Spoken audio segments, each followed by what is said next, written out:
Hey, it is Troy Stavros, and I just wanted to talk real quick about what areas of the country are seeing the biggest price declines, what they have in common, what areas of the country are seeing the biggest increases in prices and what they have in common, and then where Knoxville and East Tennessee falls into those categories. Let's start by taking a look at what areas are seeing the biggest declines in home prices.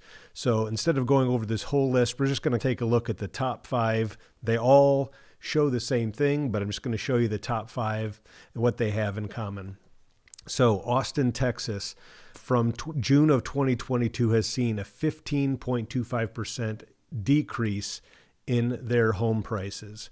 So when we go and we look at what has happened to inventory in Austin, Texas, this is the Austin, Texas metro, and we click on that and we look at their for sale inventory, we can see compared to 2019, their inventory is currently higher than it was in 2019, and that started happening back in 2022.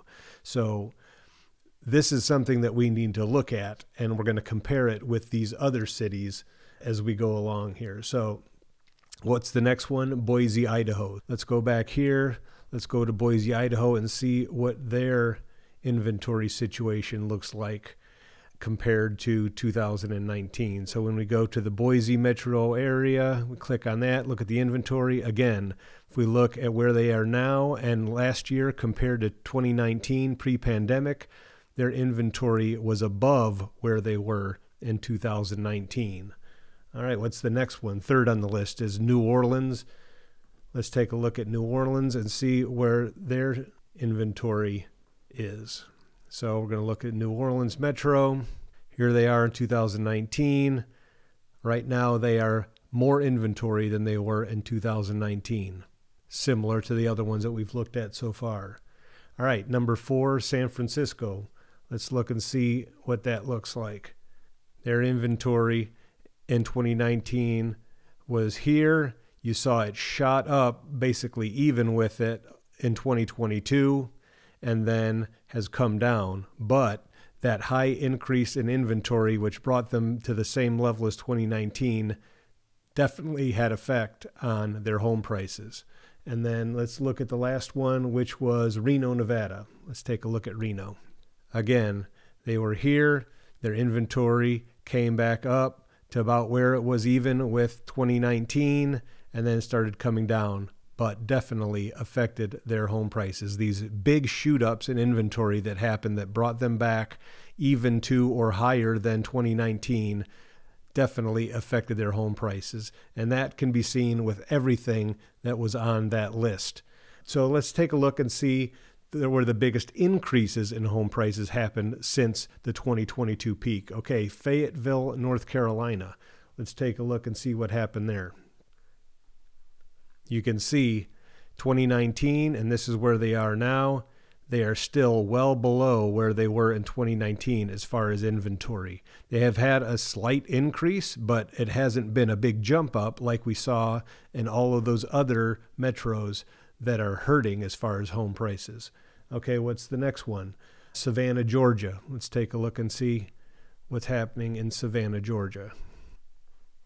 Again, here they were in 2019. Inventory was up here. Right now, they are way down here. Inventory well below what it was pre-pandemic. What's the next one? Syracuse, New York. Let's see what's happening there. Again, 2019 here. This is where they are now. So well below pre-pandemic inventory. And then the number 5 one was Jacksonville, North Carolina. Let's take a look there. Again, they were here in 2019. Inventory now still well below where they were pre-pandemic. When we go back at this list, so what about Knoxville? Interestingly, of all of the metros that had the biggest increases in home prices since 2022's peak, Knoxville actually comes in number 8 on the list. Let's take a look at the inventory in Knoxville and see if what we have seen so far still holds true. If we go to Knoxville, click on that, and yes, it holds true. 2019 inventory was up here. current inventory still well below where it was in 2019. Interestingly enough, this holds true for areas around, when you look around the Knoxville area, if inventory in an area has increased to higher than it was in 2019, you would expect that it would affect the prices like we saw with those earlier ones. So if I look on this list here, so like over here on the right where it shows the market action index, this index basically shows us how much of a buyer or seller's market it is. The higher this number is, the more of a seller's market it is, and the lower the number, the more of a buyer's market it is.